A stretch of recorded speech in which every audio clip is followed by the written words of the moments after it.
नमस्कार. गरमीच्या दिवसांमध्ये जर का जेवण जात नसेल आणि कधी कधी त्याच भाज्या खाऊन जर का कंटाळा आला असेल तर अशा वेळी काही वेगळं बनवावं असं वाटलं त्यावेळी खूप टेस्टी असलेली ही कांद्याची चटणी बनवून बघा. ही चटणी एवढी टेस्टी बनते, तुम्ही जर का कधी बनवली तर तुम्हाला भाजी बनवायची गरजच पडणार नाही. किंवा सकाळच्या वेळी सगळ्यांना टिफिन देऊन झाल्यावर जर का तुम्हाला भाजी कमी पडत असेल तर अशा वेळी सुद्धा ही चटणी तुम्ही पटकन बनवाल. तर अशी ही कांद्याची चटणी बनवण्यासाठी मी इथे 3 कांदे घेऊन 2 टोमॅटो आणि 3 ते 4 मिरच्या घेतल्या आहेत. ह्या कांद्यांवरील साली काढून हे कांदे असे जाडसरच कट करून घेणार आहे. कांदे असे उभे चिरण्याआधी कांद्यांचा सेंटरचा असा व्हाईट पार्ट हा काढून घ्यायचा आहे. आता हे कांदे उभे चिरून घ्यायचे आहेत.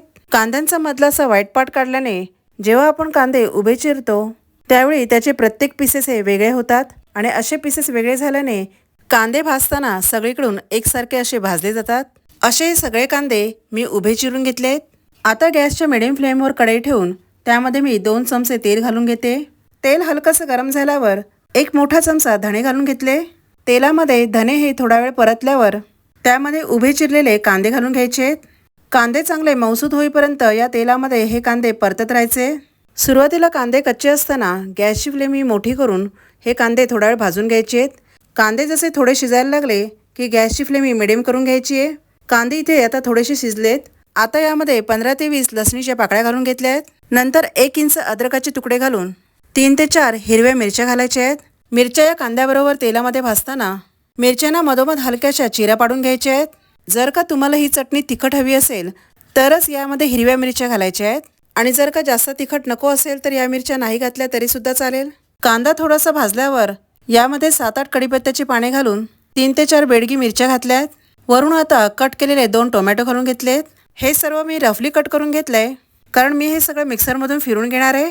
वरून मी थोडंसं मीठ घालून घेते कारण मीठ घातल्याने हे टोमॅटो लवकर मऊ होतील.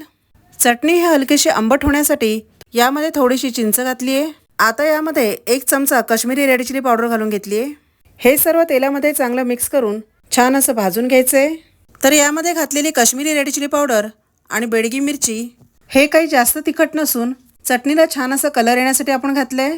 तर इथे टोमॅटो कांदा छान असा शिजलाय. गॅस आता बंद करून हे थंड होण्यास ठेवून देऊया. थंड झाल्यावर हे चटणीचं मिश्रण या मिक्सरच्या भांड्यामधून चांगलं असं फिरून घेऊया. तर आपल्याला या मिक्सरच्या भांड्यामधून एकदम असं बारीक वाटून घ्यायचं आहे. वरून यामध्ये अर्धा चमचा जिरे घालायचे आहे. यामध्ये पाणी न घालता हे मिक्सरमधून छान असं फिरून घ्यायचं आहे. पाणी घातलं तर चटणी लवकर खराब होईल. तर असं हे एकदम बारीक असं वाटून घ्यायचं आहे. फोडणीसाठी पुन्हा मी गॅसच्या मिडियम फ्लेमवर कढई ठेवून त्यामध्ये तेल घालून घेतलंय. तेल थोडंसं गरम झाल्यावर यामध्ये अर्धा चमचा मोहरी घातली. मोहरी छान अशी तडतडल्यावर अर्धा चमचा जिरे घालून घेतले. जिरे छान असं फुलल्यावर यामध्ये पाव चमचा हिंग घालून 7-8 कढीपत्त्याची पाने घालून घेतली आहेत. आता यामध्ये 7-8 लसणीच्या पाकळ्या बारीक कट करून घातल्या आहेत. तुम्हाला जर लसणीच्या पाकळ्या अख्ख्या घालायच्या असतील तर तशाही तुम्ही घालू शकता.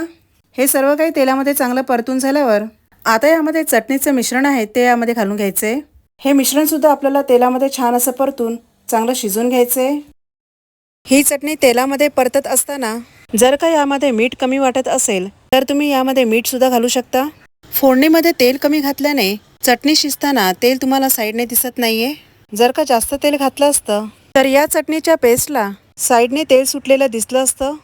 तेलामध्ये चांगलं परतून घेतल्याने या चटणीचा कलर सुद्धा थोडा थोडा लालसर होतोय. तर आता ही चटणी कढईला न चिकटता कढईपासून सेपरेट व्हायला लागली आहे. म्हणजेच ही चटणी चांगली शिजली आहे. किती मस्त अशी कांद्याची चटणी बनून तयार झाली आहे. तर या चटणीला मी इथे 5 ते 6 मिनिटे चांगली शिजून घेतली आहे. तर आता मी या चटणीला सर्व करून घेते. तर ही चटणी तुम्ही चपाती, पराठा किंवा भाताबरोबर सुद्धा खाऊ शकता. ही चटणी तुम्ही फ्रीजमध्ये 2 ते 3 दिवस स्टोअर करू शकता. पण जर का ही चटणी लगेचच खायची असेल तर त्यामध्ये बारीक चिरलेला कांदा घालून मस्त अशी बारीक चिरलेली कोथिंबीर घालून घ्यायची आहे. कांद्याची चटणी म्हटलं तर जेवताना या चटणीमध्ये कांद्याचे पीसेस हे आलेच पाहिजे. तर अशा या कांद्याच्या चटणीवर वरून बारीक चिरलेला कांदा आणि बारीक चिरलेली कोथिंबीर घालून अशी ही खूप टेस्टी असलेली कांद्याची चटणी बनून तयार झाली आहे.